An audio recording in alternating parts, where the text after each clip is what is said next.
Hello friends, स्वागत है आपका एक बार फिर से फार्मेसी टिप्स के यूट्यूब चैनल पे। तो फ्रेंड्स, आज हम बात करने वाले हैं D pharma polytechnic entrance exam के बारे में। क्योंकि फ्रेंड्स, इसको लेकर के काफ़ी कमेंट्स हमारे पास आ रहे थे कि सर हमारा क्या है कि पॉलिटेक्निक का एंट्रेंस एग्ज़ाम छूट गया है या नहीं दे पाए हैं किसी कारण से, या आप एग्ज़ाम फॉर्म को फिल नहीं कर पाए और आपका एंट्रेंस एग्ज़ाम क्या है जी, छूट गया है।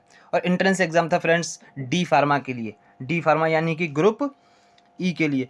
कौन सा ग्रुप होता है फ्रेंड्स? इसका जो ग्रुप होता है वो होता है ग्रुप ई, जो कि आपका डी फार्मा में एडमिशन के लिए एंट्रेंस एग्जाम होता है, पॉलिटेक्निक ग्रुप ई एंट्रेंस एग्जाम। यदि आपका छूट गया है, एग्जाम में आप नहीं पहुंच पाए या नहीं दे पाए हो आप एग्जाम को, या फिर आप किसी कारण से अपना एग्जाम फॉर्म फिल करना भूल गए थे एंट्रेंस एग्जाम, तो अब आप आगे क्या करें? क्या डी फार्मा में डायरेक्ट एडमिशन मिल सकता है या नहीं मिल सकता? इसके बारे में भी करेंगे बात। तो फ्रेंड्स, चलते हैं सीधे स्क्रीन पर और करते हैं इसके बारे में चर्चा।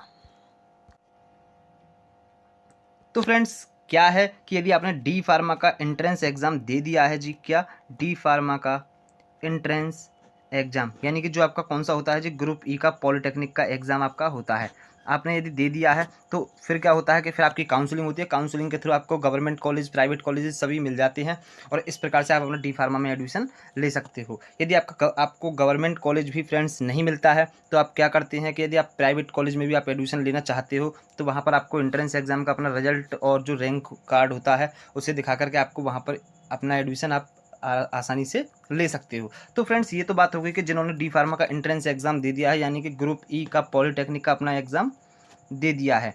अब बात करेंगे फ्रेंड्स कि जिन्होंने क्या है कि पॉलिटेक्निक का एग्ज़ाम छूट गया है उन्हों का, या एग्ज़ाम किसी कारण से नहीं दे पाई या फिर अपना एग्ज़ाम फॉर्म नहीं भर पाई है जी, ठीक है, जो कि ग्रुप ई का, ग्रुप ई।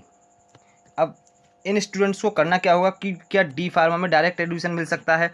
क्योंकि कुछ स्टूडेंट्स का कमेंट्स यही था हमारे पास, क्या सर डी फार्मा में हमारा एग्ज़ाम छूट गया है या हम एग्ज़ाम नहीं दे पाए हैं, तो क्या हम डायरेक्ट एडमिशन ले सकते हैं या नहीं ले सकते? तो फ्रेंड्स, आपको बता दें कि जो कि 2022 से न्यू पॉलिसी जो आई है उसके थ्रू वहाँ पर एक जो अपडेट थी वो ये थी कि आप डी फार्मा में आप डायरेक्ट एडमिशन आप नहीं ले सकते हो जी, ठीक है। इस बात को दोबारा सुनिएगा कि आप डी फार्मा में अब डायरेक्ट एडमिशन नहीं ले सकते।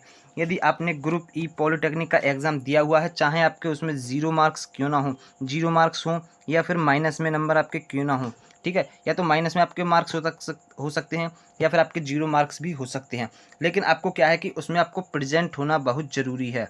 क्या है जी? आपको डी फार्मा के ग्रुप ई के पॉलिटेक्निक के एग्ज़ाम में, एंट्रेंस एग्ज़ाम में आपको प्रेजेंट होना बहुत ज़रूरी है। चाहे उसमें आपके मार्क्स डज़ नॉट मैटर, केवल आपको प्रेजेंट होना है, चाहे आपके मार्क्स 0 हों या फिर आपके और माइनस में क्यों ना सही, लेकिन आपको डी फार्मा एंट्रेंस एग्ज़ाम में आपको प्रेजेंट ज़रूर होना है। क्योंकि जो उसका प्रेजेंट कार्ड और जो आपका एडमिट कार्ड होता है वही आपके डी फार्मा में लगता है।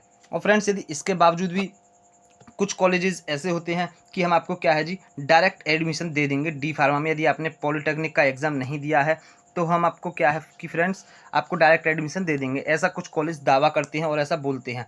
लेकिन आपको इस गलतफहमी से बिल्कुल बचना होगा कि फ्रेंड्स, यदि जो भी कॉलेज है आपका आपसे बोलता है कि आप डायरेक्ट एडमिशन ले लीजिए, कोई दिक्कत नहीं होगी, परेशानी नहीं होगी, तो फ्रेंड्स आपको एडमिशन नहीं लेना है जी, ठीक है।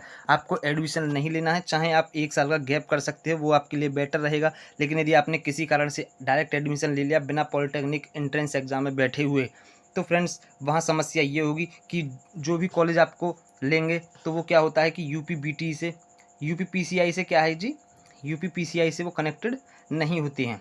और जब वो यूपीसीआई से कनेक्टेड नहीं होंगे तो ना तो वो आपके एग्ज़ाम्स करा पाएंगे, और यदि एग्ज़ाम्स करा भी देते हैं किसी कारण से नकल से या कैसे भी, तो फ्रेंड्स आपका जो रजिस्ट्रेशन होता है, जो कि मेन आपका वर्क होता है रजिस्ट्रेशन जी, ठीक है, रजिस्ट्रेशन वाला प्रोसेस वो नहीं करा सकते और ना ही आपका रजिस्ट्रेशन होगा, और रजिस्ट्रेशन कैंसिल पे कैंसिल आपका होता रहेगा। तो फ्रेंड्स, आपको इसी चीज़ से बचना है कि आपको डी फार्मा में बिना पॉलिटेक्निक एंट्रेंस एग्ज़ाम के आपको एडमिशन नहीं लेना है। चाहे कोई कॉलेज कितना भी दावा करे, कितना भी प्रूफ दिखाए, लेकिन आपको एडमिशन नहीं लेना है। क्योंकि फ्रेंड्स, 2022 से जो पॉलिसी लागू हुई है उसमें यही किया गया है कि अब जो भी student D pharma polytechnic entrance exam group ई का एग्ज़ाम देगा वही डी फार्मा में एडमिशन ले सकता है, और जो नहीं देगा वो नहीं ले सकता।